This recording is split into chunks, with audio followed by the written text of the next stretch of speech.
respected teacher, thought leader, writer, and leads the strategy for the Tata Group. Dr. Banerjee is also one of those thought leaders advising Fortune 100 companies and standing in front of the next generation. But may I ask you, how does this resonate when you listen to the digital-born babies and to the leaders of today corporations? How do you see we accelerate the embracing of the digitization? Okay, so let me come to that, and I think the first thing which I think is relevant to all of us in India is we grew up in a generation where our parents were authority figures.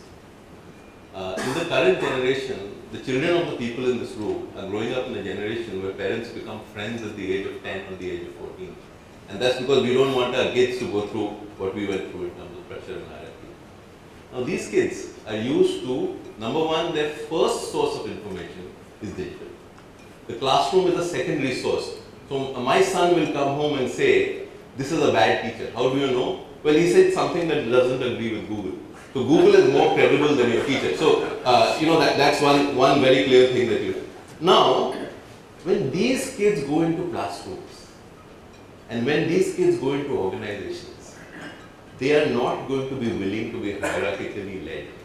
So that is a fundamental issue which digital has fundamentally affected the way people look at relationships, the way that people look at authority.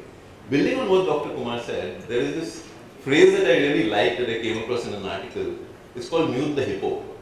So now, when you look at decision making, if you look at broadly, you say there's a transformation element of the business and there's an existing business which digital has the ability to enable and take to higher levels. And when you're looking at that existing business, what we're really looking at is how do we improve the quality of decision making. The point of digitalization is I can get information when I want it, where I want it, and from whom I want it. It comes as a cost.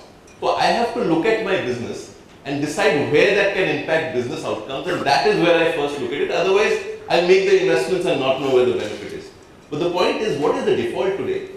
The default is that when in doubt, go with the highest paid person's opinion, the hippo.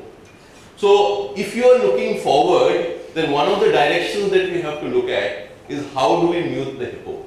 Now, when you are looking, and I am not saying that all the people in this room are hippos, but I am saying that there is a cultural shift here, and I'd like to talk about, because academia, I am a hippo, right? So, in academia, maybe we should make it lipo, but let me kind of take you through a small experience which we had, and some people will relate to this. So, because it tells us how we need to change the rules. So we wanted to promote our institution, and we said let's do a co-creation kind of campaign where alumni, students, staff and faculty are involved. So we identified 7 things we wanted to say, and we wrote to alumni, we wrote to faculty, we wrote to staff and said, okay, at this date, in these next 3 hours, we will all post the following 6 messages on our social media channels. Now, faculty were very enthusiastic, staff was enthusiastic, 70% of alumni were enthusiastic, 30% came back to us saying, if you want a co-creation campaign, you should have asked us about the message. You should have let us have a part in the decision making. Now we had 2 choices. We could either have gone ahead and run the campaign or we could have listened. We chose to listen. We pulled the campaign. After we pulled the campaign, we got 10 alumni, senior alumni together and said, we still need to promote. What should we do? We then co-created that campaign with alumni. Then alumni said, look, we agree with the messaging, but you need timing. Okay, so you can't just say we are good. So we said we'll do it on Teachers' Day. So 10 to 1 on Teachers' Day, all of us posted, and this is a B school, we trended #1 on Twitter nationally for that day. But my point is, we had to break our assumptions of hierarchy. We had to break our assumptions and be willing to listen. So I think this is the larger part. We need to change our models of leadership. And if I were to take an ancient analogy, maybe that will help. Let's say you were a teacher who had grown up using OHPs. And you could make very good OHP slides, okay? Suddenly PowerPoint comes along. Now one way of looking at it is your power has completely gone, right? So you want to resist PowerPoint as long as possible. The other is to say, you have some insight into teaching. And if you are the first to embrace PowerPoint, the combination of your insight and PowerPoint will create the best teachers in the planet. So I don't think the hippo is disadvantaged if the hippo is the first to embrace digital. Because what you have in terms of expertise, what you have in terms of decision making insight, the question is, do you change before the new generation forces you to? Or do you change on your own initiative? So that would be my point.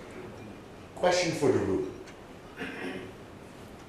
Who of us believes their business is affected by digitization or at risk of being disrupted by digitization? Who believes it's the case? Is anybody who says I'm safe? Nobody's safe. Who is thinking about adopting a digital mindset or creating a digital mindset in their organization? Where is it happening? Who is thinking about that? Okay. Could I ask maybe one or two or three of you to give me some examples, what you see that works very well? Any learnings here that you say, this is something I want to share? We have walking mics.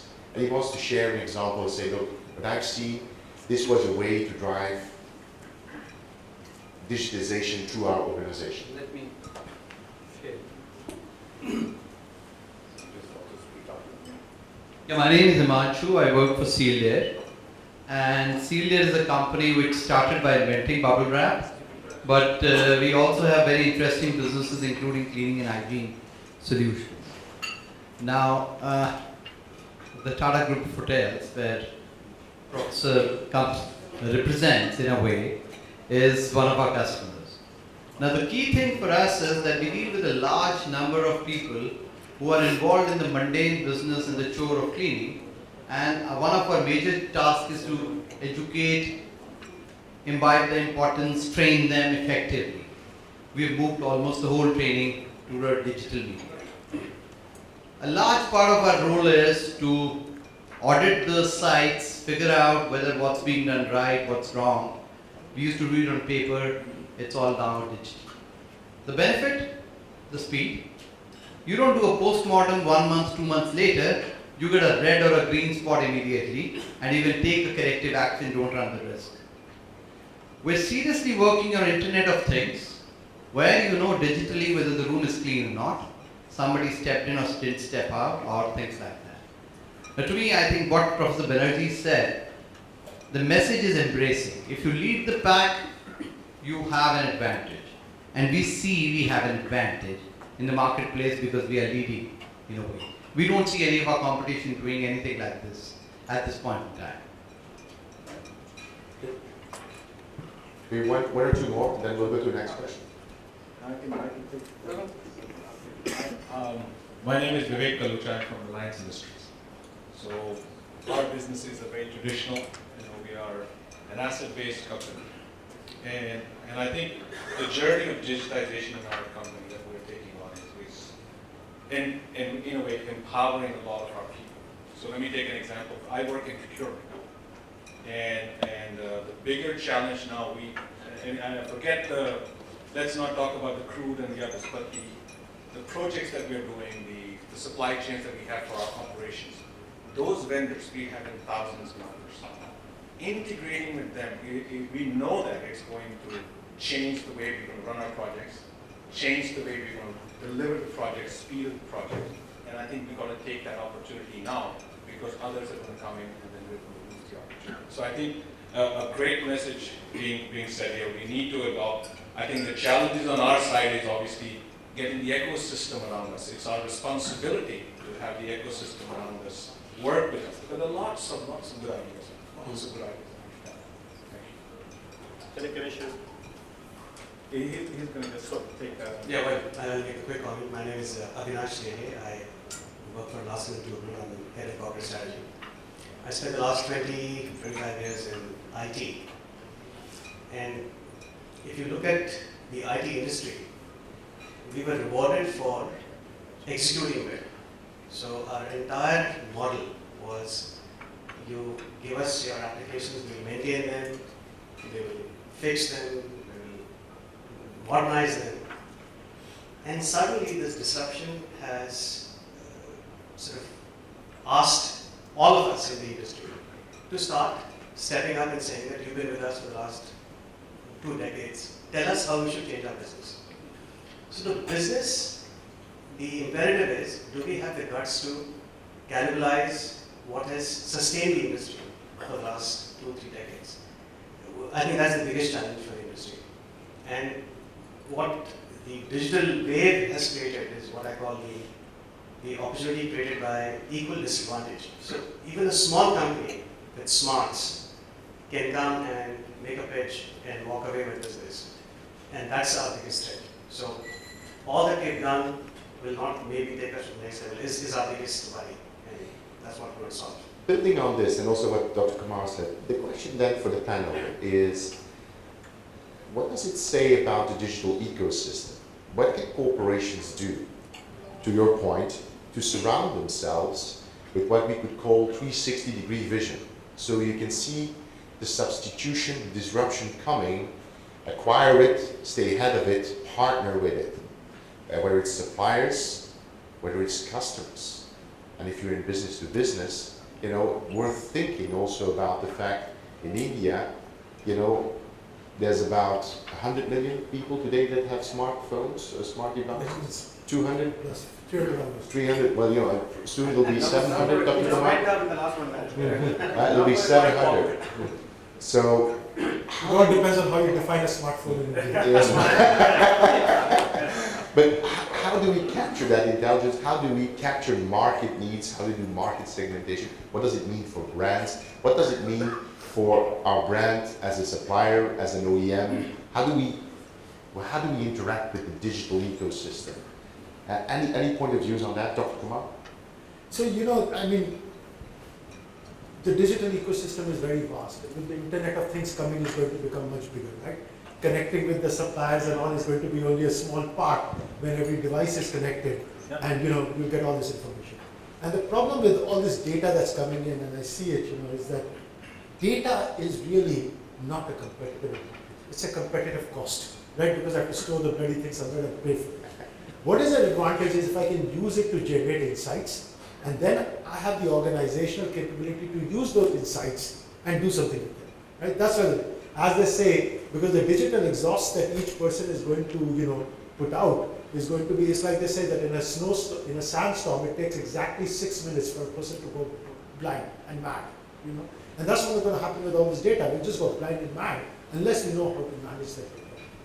And so one of the things I feel which is very important for us in organizations is, you know, I think we have to tell our people, see, because we can't identify and enumerate all the changes. But what we can do is create a culture which allows us to do that. And for that, I think the most important thing is we tell our people, especially in India, which is a very hierarchical culture where I found, it took me 1.5 years to train my secretary to call me by my first name. That was the level of hierarchy, you know, 1.5 years, right? You know, and then I had to train her second after I trained her. I said, you're only allowed to call me by first name, everybody else has to be called Mr. So-and-so when you write the email. Let's not forget. I mean, I can only change myself, not the rest, right? The rest are the rest. Yeah. So, but even after you do that, I'm trying to tell all the people at this we interact with that please step on toes. What I mean by that is by stepping on toes, I mean, if you disagree with somebody, do not care about the hippo or whatever. Voice your disagreement. But I also have a second thing for that. Voice your disagreement, but you're only allowed to voice your disagreement if you have data to back it up. Right? So I can't have people just voicing disagreement, because everybody can have their opinions, but you can't have your own data. Right? So unless you have the data, please don't voice a disagreement. Right? Because you are going to, you know, you have no depth. Right? So I'm always for people voicing that, but use data as a way to have good arguments in common.